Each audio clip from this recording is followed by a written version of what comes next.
Hello everyone, this is Matthew Brand. Thanks for tuning in to the Red Line Review, and today I'm talking about the 5 things I hate in anime. This is a countdown. Here we go.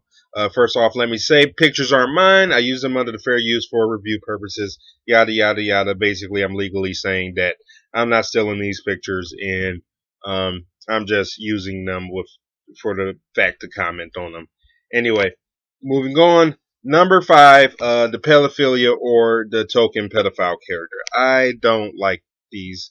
Pedophilia, I think everybody hates that, but I just don't come across it in anime as much as some people do. I guess I don't watch enough anime, or that's just not the kind of anime that I do watch to even come across that. But I know it's out there and it is sick. It needs to be taken down. But it's lower on my list because the thing that really does bother me is the token pedophile character. They're not really no one in the anime is necessarily a pedophile.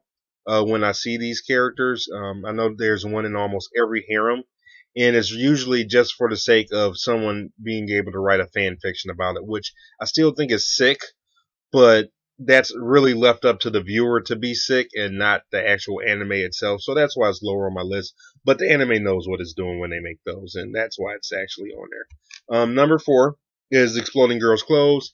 I don't like it, and the reason I don't like it is because usually uh, it happens in the anime where sometimes they do have serious scenes and serious stuff does happen. So we'll have a place and time where people are dying or something very emotional is going on, and it's just getting ruined by the fact that some girls' clothes are exploding. And I get the concept of fan service. I'm not particularly. It doesn't do anything for me.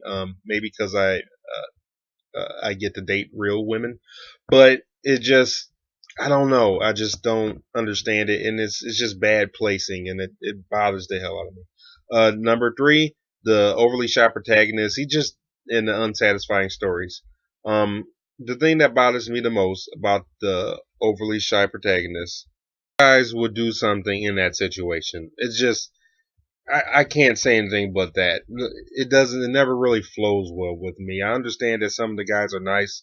Um, I like that in the manga where there's less than, 3 girls in the harem or whatever, there's 2, he's choosing side. Usually, okay, that's a little bit better. But when there's like 5 girls, 4 girls, and they're all love struck over him, and they all, want to do something, and he just doesn't catch the hint, or he knows and he's not acting on it whatsoever. That bothers me. It's too cliche for one, because they all do it, and then for 2, no, you got to give some of them have to do something. Jesus, and then the unsatisfying ending, or story.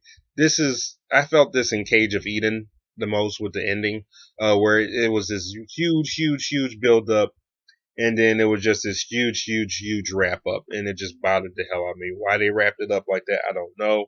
But that Cage of Eden manga, it just bothered me, and it's unsatisfying stories as far as I can, say anything about it. Anyway, moving on to number 4, number 2, the fillers. No one likes fillers. I do like a filler better when it touches on the character who isn't touched up on much and just gives a little more depth. Uh, give, for example, Naruto. The Shippuden, I can't stand the fillers. It is insane. It makes no sense to have that many fillers. But in the original Naruto, I feel like at the end of the series, when they just kind of kept going with fillers, it didn't take up the series because you could have stopped watching at that point. But if you want to keep watching, you could get into some of the side characters a little more. But most of them still got left undeveloped, and that bothered me. But moving on. And that's number 1. Poor backstories. And nothing drives me worse than the poor backstory. The one and done, which is when you take one character, in the episode, you go through their whole backstory, and then boom, that character's out the way. And then cliche, where you've seen this backstory a bunch of times, or the none at all, like in half of the Naruto cast, where you just never find out anything about them. Never. Period. It just drives me crazy. And that's the reason I watch anime. Uh, I mean that they don't have that in a lot of cartoons. Like let's just take some of the biggest Disney cartoons like Aladdin and The Lion King. You never find out about Simba and Mufasa or whatever. Sorry, I meant to say Mufasa and Scar, or you never really find out much about Aladdin's past. It's all hinted to, and I'm okay with things being hinted to and alluded to throughout. But it's just anime was that one thing when I would see backstories in anime. Once I got deeper into it, not Dragon Ball Z, but the ones I watched after it, which were Inuyasha, Yu Yu Hakusho, and uh, what's the third one? Rurouni Kenshin. They had deep, backstories that told something and made you fall in love with the characters. So when you don't have a good backstory, you're kind of leaving out the characters, and the backstory can be told, over time. It doesn't even have to be alluded to over and over again, like in Yasha does it like overly does it. It's repetitive, and I don't like repetitive either. Uh, but when you say have Yu Yu Hakusho, they just give you what you need and they move on. And I love that. You find out more about these characters and you're like, man, that's awesome. But then other characters don't really need a backstory, which is still fine. But sometimes people do.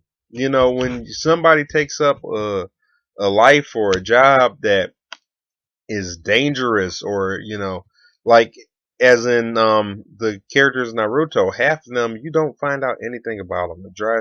It makes no sense. It does. It's not that I hate the characters or anything. It's just it makes no sense why they couldn't have taken a second while going through the line to fill out these characters, and then they kill off one of the characters they did choose to fill out a backstory, but it just doesn't make any sense. Because there's so many episodes, there's so much time in manga, and then all they had to do was toss somebody in there for once, and then slowly allude, let it leak out, let it come through, and they'd never do that. So that's my top five things that I hate in anime, and number one is always going to be poor backstories or poorly done backstories, because that's the only reason I watch it. So if there is no backstory, I'm I have no real reason to watch an anime. I might as well just watch a Mickey Mouse cartoon. It's probably better animated and more colorful nowadays than some of the generically done anime where they just kind of shove it through, make it like every other harem that you've ever seen or slice of life. I think that's just like the only anime that's out nowadays too. Harem and slice of life. That doesn't bother me.